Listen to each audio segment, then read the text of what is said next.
Alors, quel est mon plus gros complexe? Mon plus gros complexe. Alors là, déjà, je vais retirer le képi hein, pour le complexe.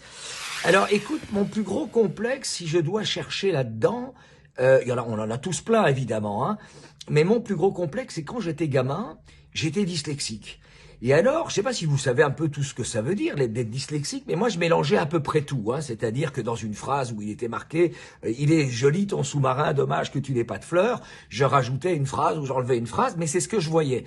Donc, j'ai eu toujours beaucoup de soucis avec ça. Et en plus, étant petit-fils d'un prix Nobel de littérature, on m'a pas raté. Donc, moi, le mercredi, j'allais chez le logopède, hein. Mes amis, ils allaient bouffer un McDo, hein, ou un burger, ou n'importe quoi, faire les cons. Moi, j'allais chez le logopède. Alors, le logopède, il m'apprenait à parler et à développer, enfin, en tous les cas, à développer cette dyslexie.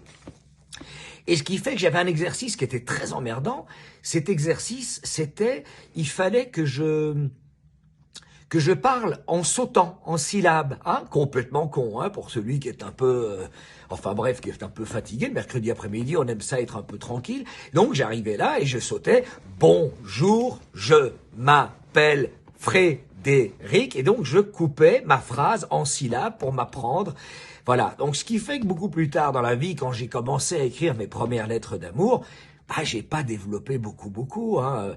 Moi, c'était tout de suite, salut Sophie, j'ai envie de te déglinguer, hein. Comme ça, c'était plus court, on allait droit au but, mais je devais pas faire une prose de 4 heures, hein, ce qui m'aurait fait vomir, forcément.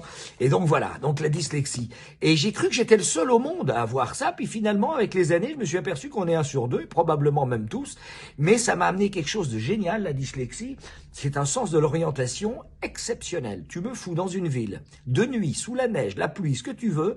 Je passe une fois, toute ma vie, j'y repasse et je peux te dire à droite, à gauche, à droite, à gauche. Vive la dyslexie, hein. Bon, c'est pas tout à fait réglé, mais enfin, bon, bref, voilà. Question suivante.